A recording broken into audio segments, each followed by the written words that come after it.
Hai teman, kembali lagi bersama saya yang akan membacakan novel yang berjudul Terpaksa Menikahi Pak Ustadz.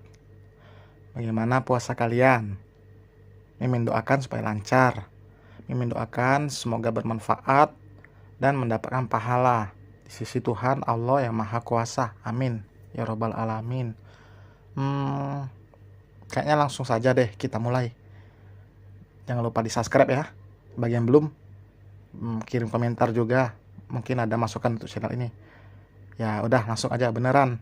Bab ke-86. Mereka saling menjauhkan wajah, bahkan tangan Azam terlepas dari pelut Aluna. Mereka malah jadi canggung karena kejadian mendadak yang mendebarkan itu. Maaf, sesal Azam. Iya, nggak sengaja juga kan? Ya, mereka bersikap seperti sepasang kekasih yang belum halal dan melakukan kesalahan. Padahal jika melakukan lebih dari itu, mereka tidak akan berdosa, bahkan akan mendapatkan pahala. Azam langsung mengalihkan pembicaraan dan mengajak Aluna menuju meja yang sudah disiapkan. Tersedia berbagai macam hidangan di atasnya. Semua itu makanan kesukaan Aluna. Jangan tanyakan dari mana Azam bisa hafal. Sebelum ia mencari tahu, sang mertua sudah lebih dulu memberitahu saat Azam dan Aluna baru-baru menikah. Pasti ibu yang ngasih tahu ya. Iya. Maaf ya ngerepotin. Loh, kok ngerepotin sih? Sama sekali aku nggak merasa direpotkan. Aku malah seneng bisa bikin kamu bahagia, ucap Azam. Mereka melanjutkan dengan makan malam romantis di tepi danau. Melihat Aluna yang kedinginan, Azam langsung melepaskan jas yang dikenakan dan menyampirkan pada pundak sang istri. Azam kembali duduk di kursinya, melemparkan senyum pada Aluna sebelum kembali melanjutkan makannya. Kamu punya opsi untuk tujuan bulan madu? Azam memulai obrolan. Belum tahu, tapi kalau bisa jangan yang jauh-jauh ya. Aku malas kalau capek di jalan, ujar Aluna. Bagaimana kalau kita ke Garut? Di sana ada tempat, namanya Kampung Sampirun. Suasananya asri dan cocok buat bulan madu. Azam terkekeh di akhir kalimat. Boleh, aku juga belum pernah ke sana. Tapi jangan terlalu maksain kalau kamu masih sibuk, Mas. Lebih bagus nunggu waktu kamu senggang aja, ujar Aluna. Kalau buat kamu, Mas bisa luangkan waktu kok. 2 hari setelah makan malam itu, Aluna dan Azam langsung pergi. Sedangkan Alika dan Syafiq tetap ada di apartemen atas. Di apartemen atas permintaan sang tuan rumah. Mereka juga tidak menolak karena saat Aluna pergi nanti ada Bik Wiwi yang akan membantu Alika menjaga si kembar. Bik Wiwi akan pulang sehabis zuhur karena Syafiq akan kembali pada jam itu. Baru 2 jam lalu Aluna dan Azam pergi. Aluna awalnya menolak karena takut jika Azam terlalu mementingkan bulan madu daripada pekerjaannya. Tapi Azam sudah meyakinkan jika dirinya memang sedang senggang dan pekerjaannya bisa dipantau dari sana nanti. Mbak hebat ya, bisa urus 2 bayi sekaligus, puji Bi Wiwi sambil menimbang Safa yang sudah mulai mengantuk. Karena Alika tidak mungkin sekaligus menyusui keduanya. Terkadang ia juga memompa ASI agar tidak ribet. Kalau cuma 1-2 jam bisa aja. Tapi kalau lebih dari itu aku nggak sanggup, apalagi kalau dua-duanya rewel, balas Alika. Tapi sekarang lagi anteng ya. Dari tadi pagi nggak rewel, ujar Bi Wiwi. Biasa kalau rewelnya habis diimunisasi aja sih. Selain dari itu alhamdulillah jarang. Anak-anaknya Umi soleh ya. Alika tersenyum sambil mengelus lembut pipi tembem Hana. Berbeda dengan Syafa yang sudah memejamkan mata. Hana seperti tidak ada tanda-tanda mengantuk. Matanya masih jernih. Ia bahkan dari tadi terus menarik kerudung sang ibu. Sayur di kulkas udah habis. Nanti Bibi pergi dulu ke pasar setelah Mas Syafiq pulang, ujar Bi Wiwi. Gak usah Bi, aku udah titip ke Mas Syafiq kok.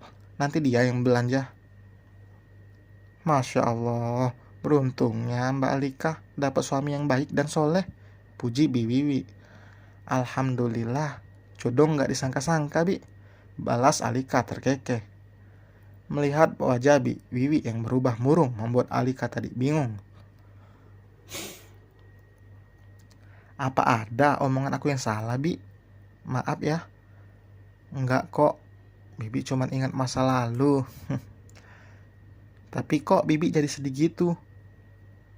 Bibi Wiwi menghela nafas panjang sebelum bicara. Ia menceritakan jika dirinya dulu menikah dengan seorang lelaki yang setiap ia hamil pasti suaminya selingkuh. Ingin bercerai pun tidak bisa karena ia memikirkan anak-anaknya. Sampai suaminya berpulang, ia tetap setia dan kini merawat ketiga anaknya seorang diri. Alika ikut menangis mendengar betapa beratnya kehidupan Bi Wiwi. Tapi wanita itu begitu tangguh, bisa bertahan dengan suami yang tidak menghargainya. Terkadang saat ada masalah, ia merasa hidupnya begitu berat. Tapi ternyata ada yang memiliki masalah yang lebih besar dan lebih berat darinya. Ya Allah, Bibi sabar banget. Insya Allah, masalah yang selama ini Bibi hadapi menjadi ladang pahala, ucap Alika. Amin. Aduh, maaf ya, Mbak. Bibi malah curhat. Bibi menyeka air matanya. Astagfirullah. Ampuni aku ya Allah. Selama ini aku jarang bersyukur. Batin Alika. Setelah sholat zuhur di apartemen, Bi Wiwi langsung pamit sebelum Syafiq pulang. Alika ikut tidur mumpung kedua anaknya juga terlelap. Selama pergi ke Surabaya, ia belum pernah olahraga lagi. Alika punya alasan tersendiri untuk olahraga. Ia ingin tubuhnya tetap ideal meskipun sedang menyusui. Alika takut jika suaminya berpaling jika melihat dirinya memiliki tubuh yang tambun. Alasannya bukan karena kesehatan, tapi takut suaminya kepincut wanita lain. Assalamualaikum cantik. Alika mengercapkan matanya saat merasakan kecupan di kening dan suara suaminya. Waalaikumsalam.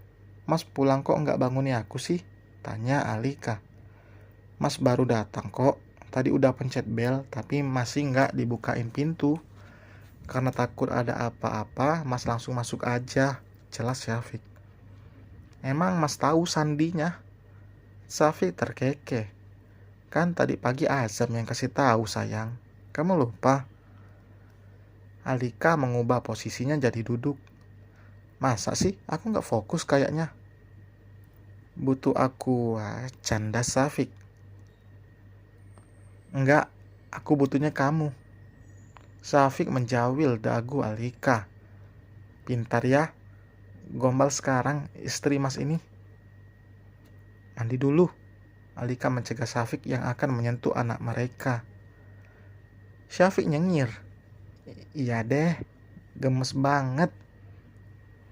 Cium sih. Lelaki itu membalikkan tubuhnya, membuka jas yang dikenakannya. Mata Alika menyipit melihat noda merah di kemeja bagian belakang suaminya. Ia masih bergeming saat Syafiq membuka seluruh pakaian bagian atasnya. Alika langsung turun dari ranjang saat Syafiq masuk ke dalam kamar mandi. Wanita itu meraih kemeja yang sudah berada di keranjang baju kotor. Noda lipstik? Gak mungkin spidol, gumamnya sambil menggosok noda itu. Dadanya langsung bergemuruh. Mas, buka pintunya, seru Alika. Iya, sebentar. Pintu kamar mandi terbuka. Kenapa bisa ada noda lipstik di kemeja kamu? Selidik Alika sambil memperlihatkan noda itu pada Syafiq. Lelaki itu terlihat berpikir. Oh, mungkin itu tadi ada cewek yang nggak sengaja nabrak Mas dari belakang. Mas juga nggak tahu kalau noda lipstiknya bisa nempel. Bohong kan? Alika terlihat emosi. Syafiq keluar dari kamar mandi mengenakan handuknya. Astagfirullah sayang, buat apa mas bohong? Kamu gak percaya? Apa perlu cek CCTV? Dan selesai teman, jangan lupa tinggalkan like atau komentar ya untuk perkembangan atau masukan channel Mimin ke depan. Mimin ucapkan terima kasih. Sampai berjumpa di bab berikutnya. Bye.